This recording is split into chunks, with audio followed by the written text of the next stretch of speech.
요한복음 5장 21절부터입니다. 아버지께서 죽은 자들을 일으켜 살리심같이 아들도 자기의 원하는 자들을 살리느니라. 22절 아버지께서 아무도 심판하지 아니하시고 심판을 다 아들에게 맡기셨으니 23절에 이는 모든 사람으로 아버지를 공경하는 것 같이 아들을 공경하게 하려 하심이라. 아들을 공경치 아니하는 자는 그를 보내신 아버지를 공경치 아니하느니라. 24절입니다. 내가 진실로 진실로 너희에게 이르노니 내 말을 듣고 또 나 보내신 이를 믿는 자는 영생을 얻었고 심판에 이르지 아니하나니 사망에서 생명으로 옮겨졌느니라. 진실로 진실로 너희에게 이르노니 죽은 자들이 하나님의 아들의 음성을 들을 때가 오나니 곧 이때라. 듣는 자는 살아날지어다. 아버지께서 자기 속에 생명이 있음같이 아들에게도 생명을 주어 그 속에 있게 하셨고 또 인자됨을 인하여 심판하는 권세를 주셨느니라. 함께 나눌 말씀 제목은 하나님의 용서를 통해서 배우는 우리의 용서. 하나님의 용서에 대해서 오늘 좀 이야기를 나누고자 합니다. 그 용서라고 하는 주제 자체가 이 기독교에서 워낙 그 핵심에 있는 단어고, 그 다음에 이제 우리가 상식적으로 많이 알고 있지 않습니까, 그죠? 교회에서도 여러 번 이야기를 하고 많이 이야기를 하는데, 그런데 사실 기독교 안에서 굉장히 진부할 것 같은 이 용서라고 하는 주제 자체가 어떻게 보면 그리스도인들이 가장 그 어려워하는 주제 중에 하나가 된 것 같습니다. 근데 그 이유가 뭐냐면 사실은 이 용서라고 하는 주제 자체는 이 기독교인들에게만 어려운 것이 아니고 인간에게 좀 이 개념 자체가 좀 접근하기 어렵지 않나 라고 하는 생각이 좀 듭니다. 그래서 오늘은 그 하나님으로부터 우리가 좀 용서를 배우고 용서라고 하는 개념을 좀 도식화시키면 그러면 우리가 이 용서를 좀 쉽게 다가갈 수 있지 않겠는가 라고 하는 생각을 가지고 오늘 본문 말씀, 오늘 함께 나눌 말씀을 좀 준비를 해봤습니다. 우리가 그 주기도문에 보면 주기도문, 예수님께서 제자들에게 가르쳐 주신 그 주기도문이죠. 그 주기도문 한 복판에 보면 이런 말씀이 나오죠. 내가 다른 사람을 용서하여 준 것과 같이 나의 죄를 사하여 주옵시고. 자, 이런 말이 나오죠. 이 말은 사실 대단히 무서운 말처럼 들릴 수 있습니다. 왜냐하면 내가 용서한 것 같이 나도 죄를 사해달라 라고 하는 기도지 않습니까? 그러니까 이 주기도문대로라면 내가 다른 사람을 용서하지 않으면 나는 죄사함을 받을 수 있는 가능성이 없는 것처럼 보입니다. 그러니까 이 말씀이 우리에게 전달해 주는 것은 무엇이냐면 이 용서라고 하는 개념이 어떻게 보면 우리의 구원과 특히 우리의 복음, 우리의 신앙과 굉장히 핵심적인 부분에 있어서 맞닿아 있다라고 하는 것입니다. 기독교에서 복음을 전했던 유명한 그 복음주의자들, 복음주의 연사들, 또 복음주의 사역가들은 대체적으로 이러한 것들을 좀 느껴오고 있다고 그렇게 이제 보여집니다. 왜냐하면 여러 연사들의 책에서 이 복음을 설명하는 데에 있어서 좀 전제적이고 우선적으로 이 용서를 다루고 있는 모습들을 많이 우리가 찾아볼 수 있습니다. 그렇죠, 그죠? 그렇기 때문에 사실 기독교에서도 이 용서라고 하는 개념들을 굉장히 많이 설교 시간에도 말을 하고 있고 또 제자 훈련을 통해서 다양하게 교회 안에서 용서라고 하는 개념이 좀 전달이 되고 있는 것 같습니다. 그래서 용서라고 하는 주제가 그렇게 뜨거운 감자임에도 불구하고 용서라고 하는 것을 실천하기도 그리스도인들에게 대단히 어렵게 느껴지고 또 사실은 그것과 맥락이 같이 맞아져 있는데 실천하기가 어렵게 느껴진다라고 하는 것은 그 개념에 대한 뭔가 모종의 오해가 있는 것 같아 보입니다. 용서하면 뭘까요? 용서. 우리가 그냥 용서라고 생각을 하면 가장 쉽게 떠오르는 건 뭐냐면 봐준다는 거죠. 그죠? 봐준다. 그냥 용서해달라 라고 하는 것은 너의 화를 좀 풀고 나를 그냥 좀 있는 그대로 좀 받아달라 이런 뜻이죠. 그죠? 그리고 내가 다른 사람을 용서한다라고 할 때에도 우리는 흔히 뭔가 그 사람을 그냥 무죄로 판단해준다. 그래, 내가 화해하자. 약간 이런 의미로 받아들여집니다.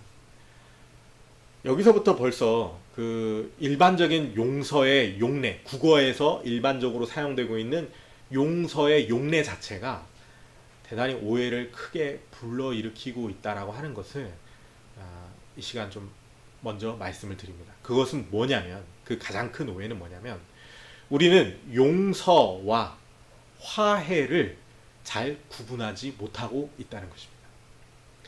용서와 화해는 분명히 다른 것입니다. 화해는 아시겠죠? 너와 나의 사이가 뭔가 관계가 껄끄러워. 왜? 뭐 어느 한편이 좀 신뢰를 범했든 원수를 범했든, 그죠? 그렇기 때문에 나와 너 사이에 관계가 좋지 않으니까 화해해서, 우리가 좀 화해를 해가지고 관계를 다시 좋게 만들자.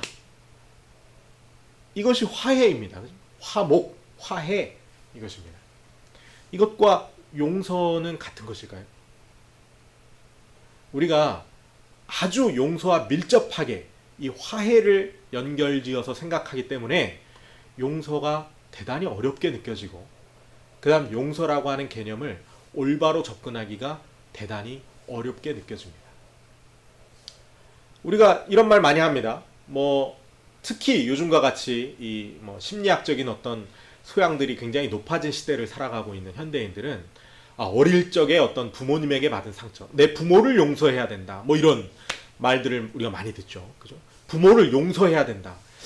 근데 벌써 말을 들으면 그냥 심리학적으로 받아들일 수도 있겠지만, 자연스럽게 받아들일 수 있겠지만, 많은 사람들이 부모를 용서해야 된다라는 말을 딱 듣는 순간 약간의 그 우리나라의 전통적인 그 예의 범절에 어긋나는 듯한 어떤 거부감을, 일말의 거부감을 느끼게 되어 있습니다.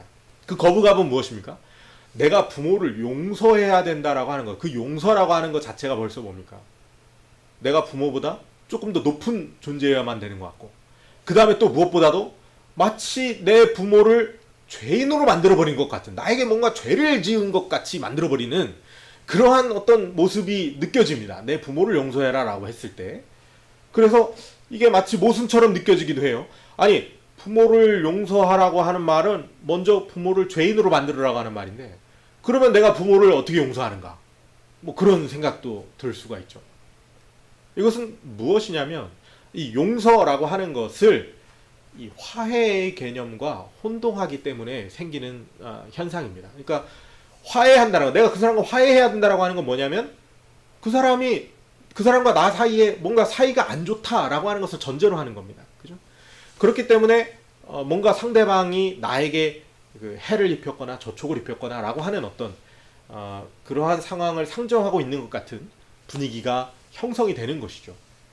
그러나 나의 부모를 용서해라, 당신의 부모를 용서하십시오 라고 했을 때 그 용서는 화해의 개념과는 다릅니다. 분명. 왜냐하면 우리가 심리학에서 이야기할 때도 어릴 적에 부모님께 받은 상처가 있나요?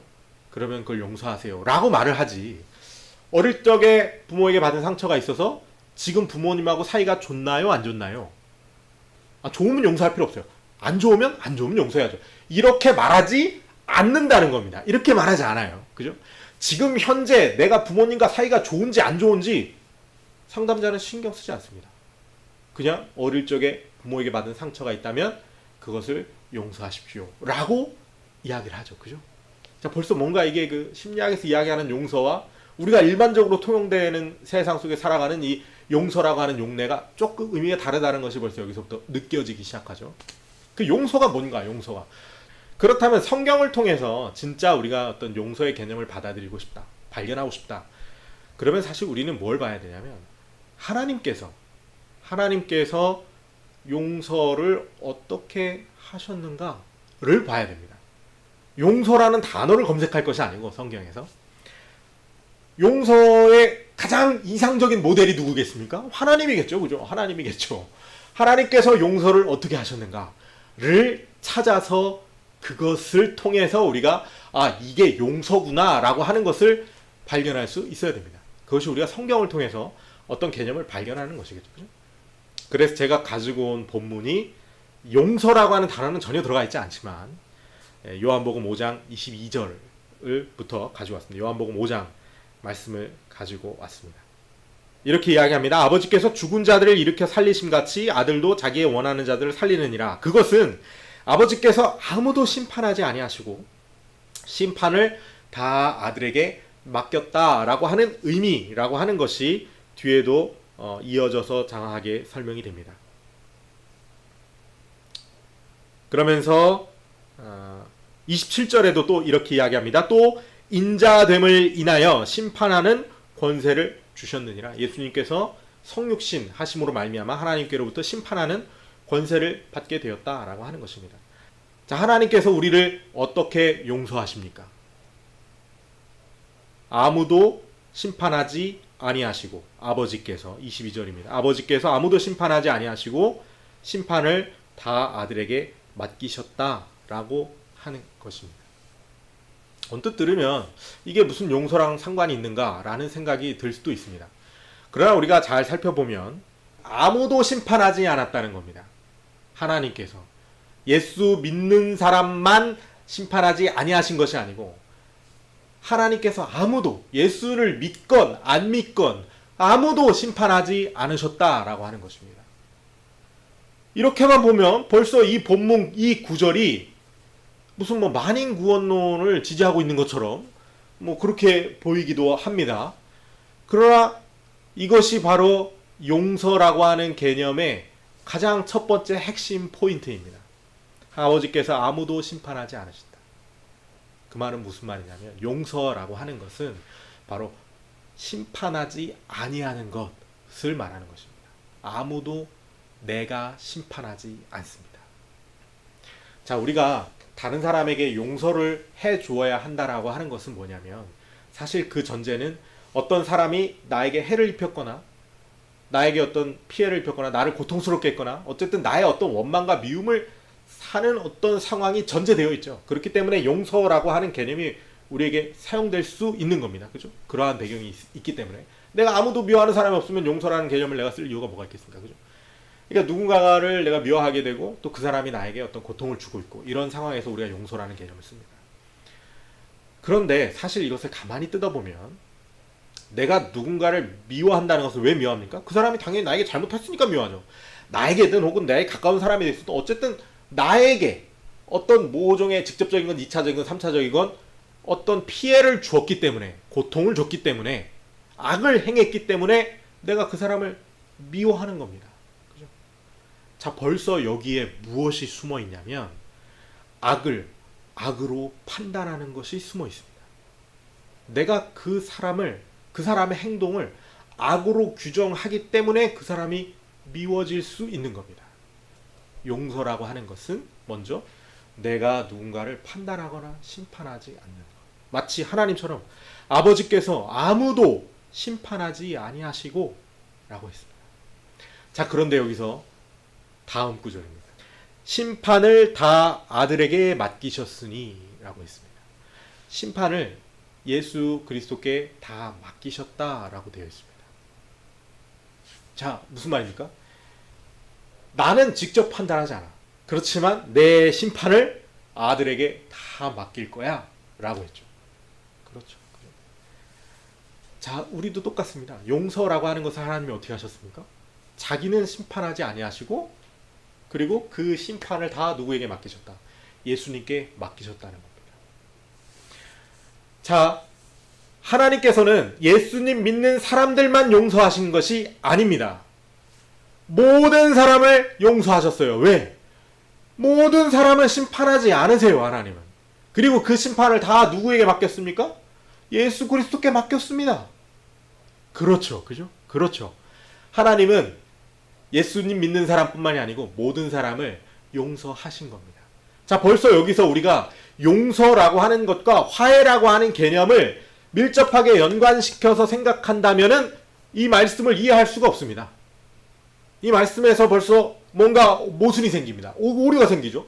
아니, 만인구원설로 빠지게끔 만들어버린 것 같은 어떤 모양새가 있지 않겠습니까? 그러니까 이게 그 뒤에 구조라고 문맥상으로도 맞지 않습니다. 용서는 화해와 다른 것이죠. 용서는 하나님께서 모든 사람에게 하신 겁니다. 그러나 모든 사람이 다 하나님과 화목하게 된 것은 아니기 때문에 거기서 구원이 갈라지는 것이죠. 만약에 하나님이 예수 믿는 사람들만 용서하셨다라고 한다면 하나님은 여전히 예수 믿지 않는 모든 사람들을, 그리고 역사 속에서 예수님을 믿지 않고 하나님과 화목하게 되지 않은 상태에서 죽은 모든 사람들이 부활했을 때 하나님은 그들을 미워하고 있어야 합니다. 하나님 안에 끊임없이 그들을 정죄하고 미워하고 그들의 행위를 악하게 판단하는 그 어떤 미움, 원한, 이런 것들이 하나님 안에 계속 있어야 돼. 이건 말이 안 됩니다. 왜? 하나님은 완벽히 선하신 분이어야 하니까요. 그렇죠? 따라서 하나님이라고 하는 속성이 유지되기 위해서라도 필연적으로 하나님은 모든 죄 지은 사람들에게 미움과 원망이 없어야 합니다. 그렇기 때문에 아버지께서 아무도 심판하지 않으셨다라고 예수님께서 말씀하고 계신 것이죠. 그리고 그 심판을 다 누구에게? 아들에게 맡겼다는 겁니다. 이것이 용서의 두 번째 개념입니다. 우리도 마찬가지입니다. 아무도 다른 사람을 심판하지 않습니다. 내가 아무도 심판하지 않습니다. 하나님도 예수님께 맡겼는데 내가 뭐라고? 내가 판단한단 말입니까? 그렇죠.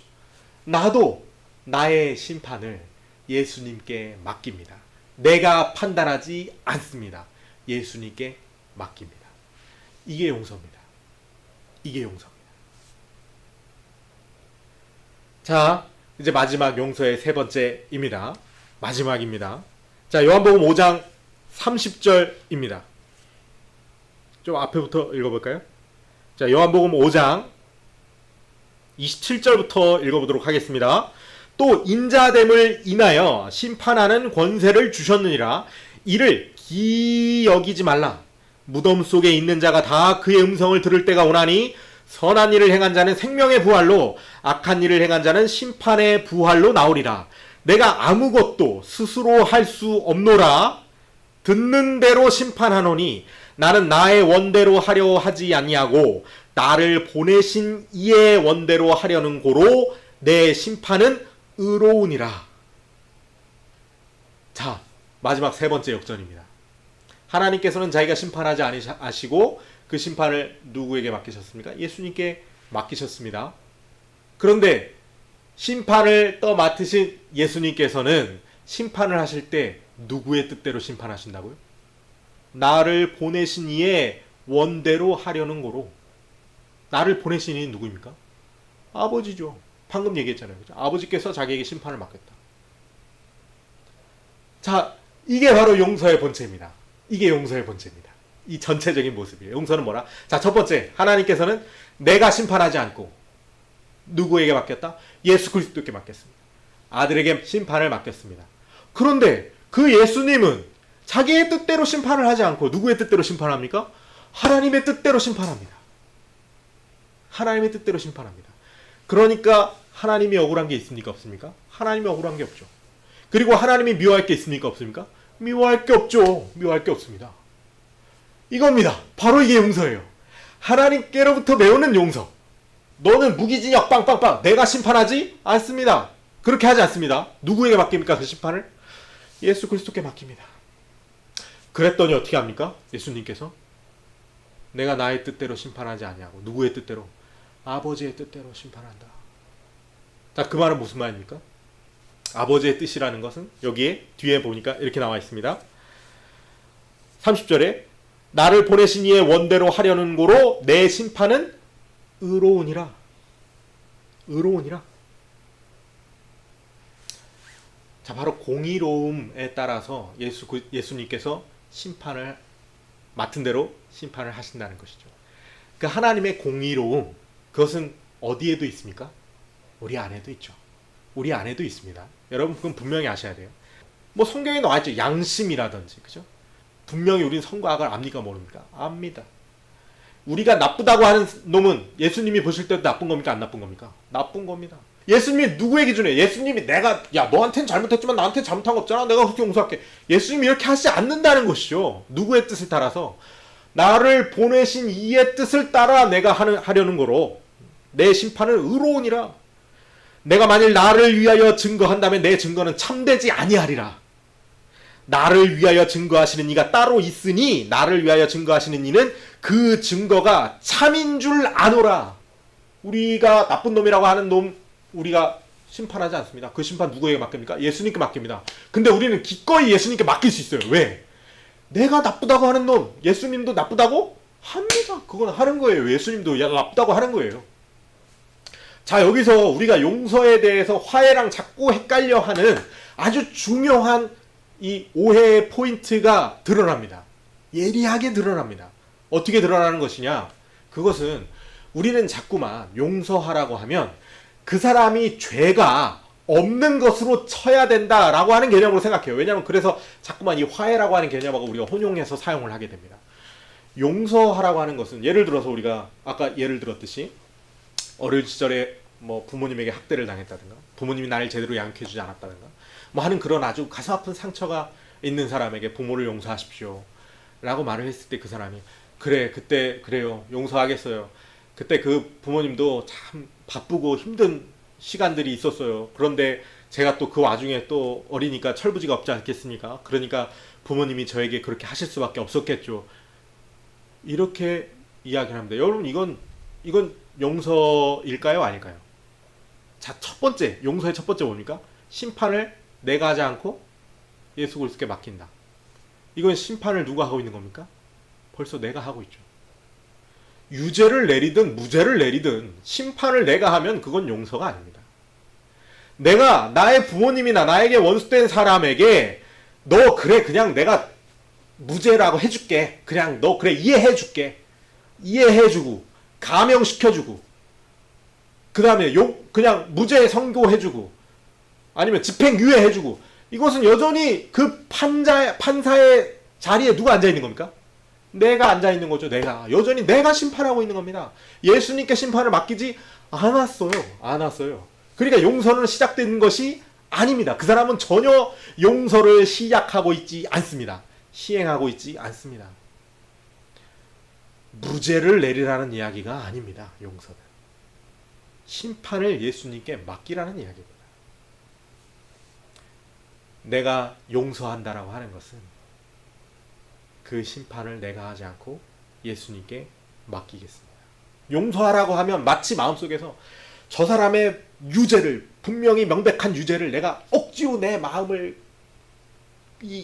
꺾어가지고 그래 그냥 또 무죄라고 해줄게 이해해줄게 억지로 여러가지 거기에 소설을 갖다 붙여가지고 내가 그래 너 그럴 수 있었어 용서해줄게 이렇게 생각하는 것은 이것은 무죄를 판결하는 것이지 여전히 심판하고 있는 것이지 용서가 시작된 것이 아닙니다. 더더군다나 여기에 문제는 내가 겉으로는 그 사람과 화해의 손길을 내밀면서 용서의 제스처를 취한다라고 하지만 사실 그 사람 유죄입니까? 무죄입니까? 진실로 유죄입니다. 유죄예요. 내가 아무리 그 사람 이해하고 무죄라고 해봐도 그 사람이 나 때린 건 분명히 명백한 유죄입니다. 그렇잖아요. 그죠? 제가 초보 운전대였습니다. 초보 운전대. 운전대를 잡은 지 뭐 한 달도 안 됐을 때였어요. 그때 제가 경찰을 처음으로 20대 때 그래서 제가 어디 그 근교에 볼 일이 좀 있어갖고 이렇게 차를 타고 혼자서 그 우회도로에 언덕이 이렇게 있는 그 도로를 차가 없는 도로를 이렇게 혼자서 이렇게 쭉 넘어가고 있는 와중에 이렇게 저쪽에서 뭔가 그 차선을 변경할 일이 있어가지고 제가 자연스럽게 그냥 깜빡이를 딱 켜고 차선을 확 변경했는데 근데 분명히 제가 사이드 미러에는 보이지 않았는데 그 사각지대에 이 차가 한 대가 있었던 거예요. 그래서 갑자기 그 차가 브레이크를 꽉 잡으면서 빵 했습니다. 저도 깜짝 놀랐죠. 초보 때니까. 그래서 근데 그 차가 갑자기 오더니 창문을 내리면서 옆에 세우래요. 그래서 저는 이 차가 어디 부댔는가 보다. 어디 이렇게 접촉 사고가 났는가 보다. 저는 초보니까 제가 보통 이렇게 접촉하면 느껴지는데 저는 그걸 모르니까 그래서 저는 이제 얼른 갓길에 세웠죠. 그랬더니 이제 그 차가 제 앞을 가로막고 차에서 건장한 저보다 나이가 좀 많은 아저씨가 내리시더니 그때부터 이제 저한테 욕을 하기 시작하시는데 거의 중학생들 하는 욕을 하세요. 그리고 막 차에다가 침도 뱉으시더라고요. 저는 무서워서 창문을 못 내렸거든요. 근데 그 아저씨는 계속 저한테 창문을 내라 하고 그러면서 막 소리를 지르고 욕을 하시고 막 타이어를 발로 차시고 막 발이 아프실 텐데 그렇게 욕을 하셨어요. 근데 사실 이제 저도 열이 받지 않습니까? 아무리 그래도 그렇지 이게 뭐 그렇게까지 욕을 먹을 일인가 내가. 아니 사고가 안 났으면 그냥 어느 정도 자기가 화를 풀었으면 가지.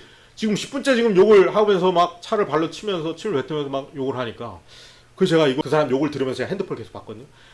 20분을 욕을 하고 결국은 가더라고요. 제가 너무 화가 나고 도저히 운전대를 잡을 수가 없어서 집으로 돌아왔습니다. 집으로 돌아와서 너무 이 가슴이 진정이 되지 않고 야 이거 어떻게 해야 되나 돌아가서 그 사람을 찾아내가지고 어떻게든 죽이고 싶은 그런 막 마음이 마음속에서 그래서 침대에 주저앉아가지고 뭐라고 했냐면 하나님께 기도를 했거든요. 근데 어떠한 기도도 못하겠더라고요. 무슨 기도를 했냐면 하나님 간절히 기도합니다.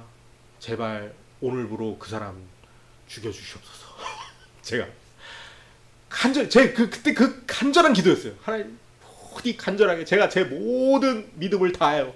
주님께 기도하오니 그 사람 제발 죽여주시옵소서. 근데 그 기도가 막 이 감정이 격하니까 막 통성기도가 되는 거예요. 갑자기. 그러면서 막 제가 한 15분 동안 통성으로 제가 자취할 때인데 자취방에서 혼자 통성으로 하나님한테 기도하는 거예요. 그 사람 죽여주셔서 죽여주셔서. 여러분 통성기도를 하면 이 기도가 점점 구체화되지 않습니까? 그렇죠? 그러니까 그 사람을 어떻게 구체적으로 죽일지도 점점 디테일하게 제가 막 말을 하기 시작하는 거예요. 15분쯤 기도를 했는데 놀라운 일이 발생했습니다. 놀라운 일이 발생했어요. 제 마음 가운데 믿음이 생기기 시작하는데 그게 어떤 믿음이냐면 그 사람 큰일 났다. 내 기도가 진짜 이루어지겠구나 라는 믿음이 생기는 거예요. 야 이거 진짜 이 믿음 이거 하나님이 주신 믿음인데 야 내가 지금 예언을 한 거구나. 예언 기도를 한 거구나. 그 사람 진짜 이거 일주일 안에 이렇게 죽겠는데 그랬더니 갑자기 마음이 어떻게 됩니까? 마음이 편안해지는 겁니다. 갑자기 사람이라는 게 그렇습니다. 그죠? 그리고 나니까 그 사람에 대한 분노도 더 이상 일어나지 않고 화도 더 이상 나지 않고 화가 나겠습니까? 하나님이 알아서 처리하신다는데 제가 화낼 일이 뭐가 있겠습니까? 그죠? 이후에 그 사람이 진짜로 그렇게 죽었는지 안 죽었는지 전 모르겠습니다. 그러나 그것이 저에게 그렇게 중요하지 않게 돼버렸습니다. 하나님이 알아서 하시겠지. 강력한 믿음이 들더라고요. 이게 용서입니다. 이게 용서입니다. 나의 분과 화 이것을 내가 억누르고 그래서 억지로 그 사람을 무죄 판결하고 이게 아니고 나에게 분이 있고 화가 있습니다. 그리고 그것을 내야 합니다. 그것을 내야 합니다. 그리고 그 분을 내는 것을 통해서 누구에게 하소연해야 합니까? 하나님께 하소연해야 합니다. 하나님 이 심판을 맡아주십시오. 이 소송을 하나님 맡아주십시오. 그래서 하나님이 오케이 그 소송 서류 나한테 보내. 그러면 뭡니까? 그럼 게임 끝난 거죠. 그러면 화가 날 이유가 뭐가 있겠습니까? 화가 안 납니다. 실제로 화가 안 납니다. 여러분 이게 용서입니다. 에베소서 4장 26절입니다. 바울이 이렇게 이야기합니다. 분을 내어도 죄를 짓지 말며 해가 지도록 분을 품지도 말고. 여러분 이 말이 굉장히 이걸 모르면 이 용서를 모르면 이 말이 굉장히 어려운 말이죠. 이거는 아주 고도로 이 윤리적인 수행이 된 사람들이 이렇게 할 수 있는 어떤 득도의 단계인 것처럼 읽힐 수 있습니다. 그러나 제가 방금 예시를 들었던 그 용서라고 하는 것을 알면 이게 그걸 이야기하고 있다라고 하는 것을 우리는 금방 알아챌 수 있습니다. 바울이 그걸 이야기하고 있어요. 바울이 지금 여기 에베소서 4장 26절에서 이야기하고 있는 것은 용서를 이야기하는 겁니다. 제가 하나님께 했던 기도, 그 사람을 구체적으로 죽여주시옵소서 라고 통성으로 믿음을 다하여 15분 동안 외쳤던 그 기도가 잘못된 기도입니까? 그렇지 않죠. 왜? 하나님께서 그런 기도를 기뻐하십니다. 들으세요. 그렇기 때문에 시편에도 기록되어 있습니다. 시편에는 여러 편에 이 복수를 하나님께 구하는 기도가 담겨져 있습니다. 다윗이 뭐 사람이 좋고 득도를 해가지고 사울이 용변 보러 동굴에 왔을 때도 옷자락만 자르고 이렇게 한 게 아닙니다.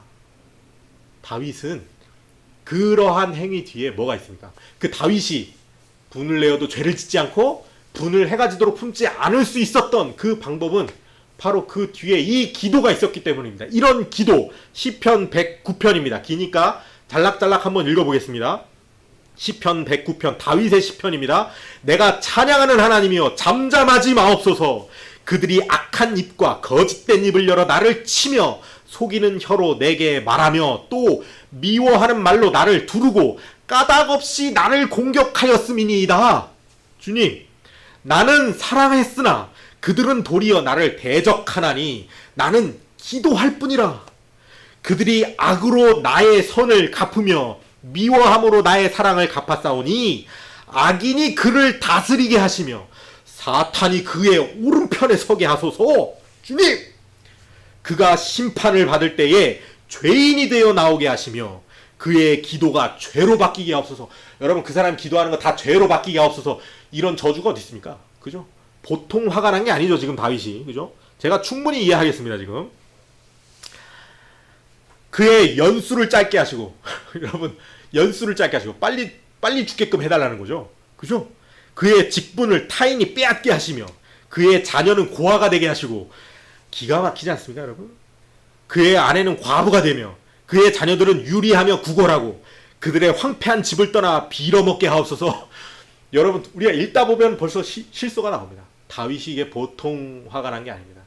여러분, 이게 시편입니다.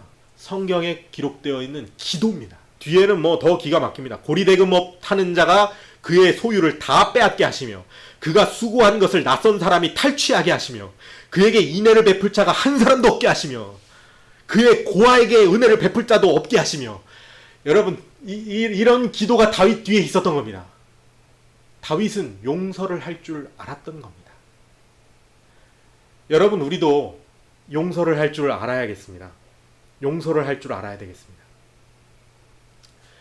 우리가 하나님께 다 맡기면 하나님이 우리의 공의를 안 풀어줄 것 같다라는 느낌이 있기 때문에 하나님께 선뜻 맡기는 데에 마음에 거리낌이 있을 수 있습니다. 왜?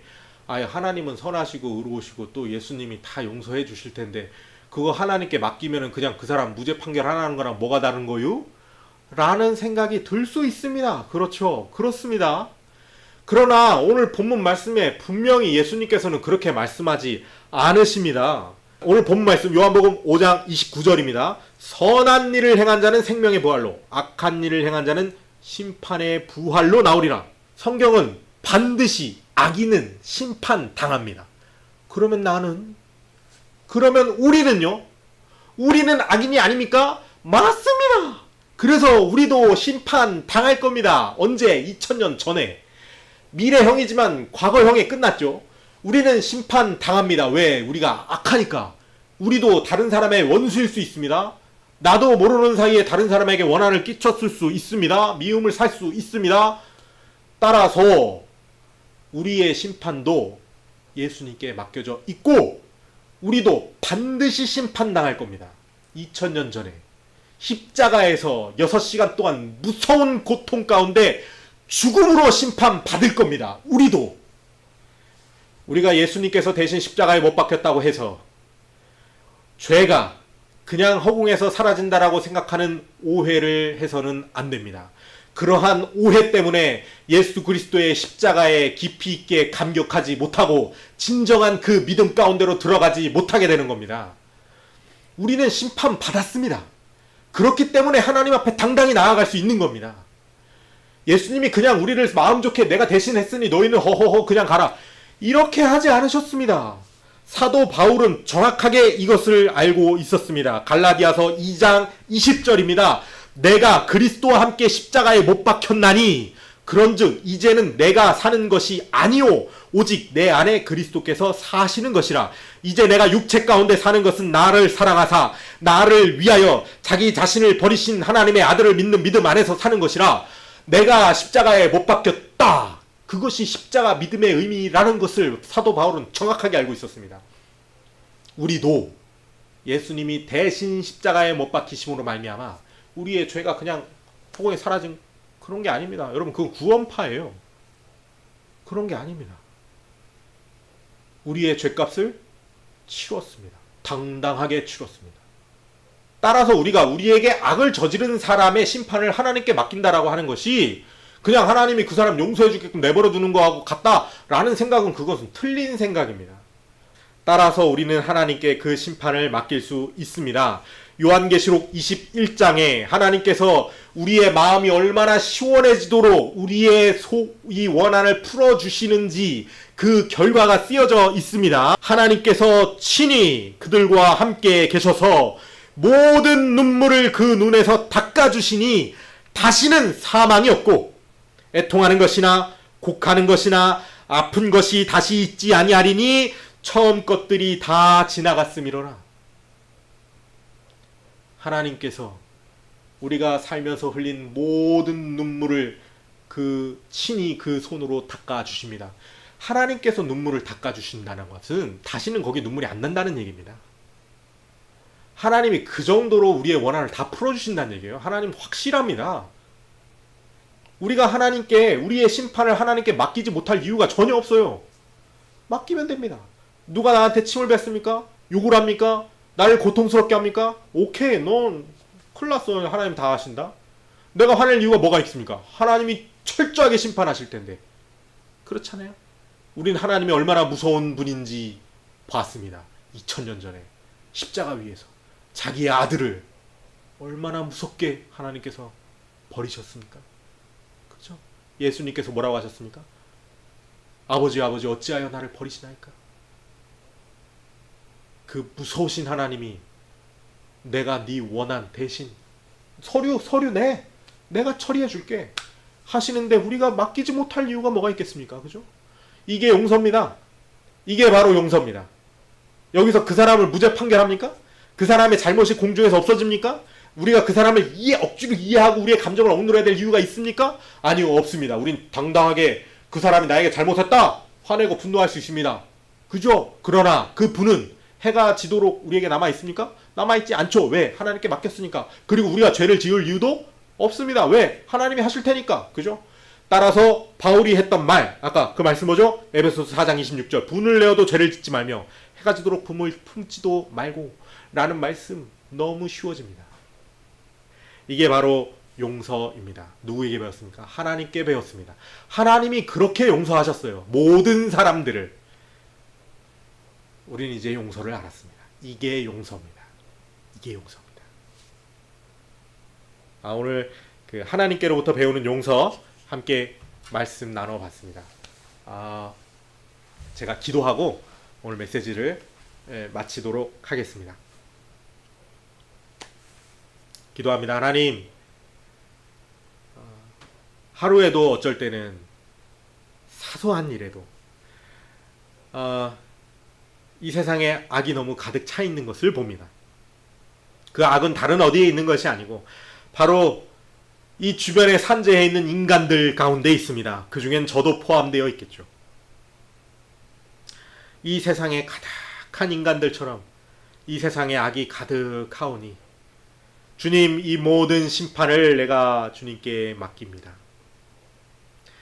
또 나 자신에 대한 심판 또한 내가 나 자신을 스스로 나는 악하다, 나는 선하다, 나는 못났다 라고 판단하는 것이 아니라 나는 이렇게 당해야 마땅하다 라고 스스로 심판하고 나 스스로에게 내가 복수하는 것이 아니라 그 모든 심판을 예수 그리스도께 맡기는 용서를 하게 하여 주시옵소서. 주님, 부디 내가 나를 용서하게 하여 주시옵소서. 내가 인간을 용서하게 하여 주시옵소서. 우리 모두가 이 용서의 참뜻을 알게 하여 주시옵소서. 그리하여 모든 심판이 나에게 있는 것이 아니고 예수 그리스도께 있음을 우리가 우리의 삶 가운데 실질적으로 실감하게 하여 주시옵소서. 악을 만날 때마다 나에게 원한을 끼치는 사람들을 내가 마주할 때마다 나의 삶이 흐르는 순간순간마다 그래, 심판이 예수 그리스도께 있지. 그분이 얼마나 무서운 분인지 내가 알아. 라는 그 믿음으로 우리가 용서하게 하여 주시옵소서. 용서하게 하여 주시옵소서. 또한 혹여나 우리 가운데 하나님을 용서해야 하는 그러한 영혼들이 있다면, 하나님을 미워하고 하나님을 원망하는 그러한 영혼들이 있다면 하나님에 대한 심판도 하나님 스스로에게 맡기고, 그리하여 2000년 전에 그분이 그 스스로 십자가에 달려 죽으셨다라고 하는 것을 알게 하여 주시옵소서. 이로써 우리가 모든 심판을 아버지께 맡기고 우리의 삶 가운데 평안하고 편안하게 꿀잠 자게 하여 주시옵소서.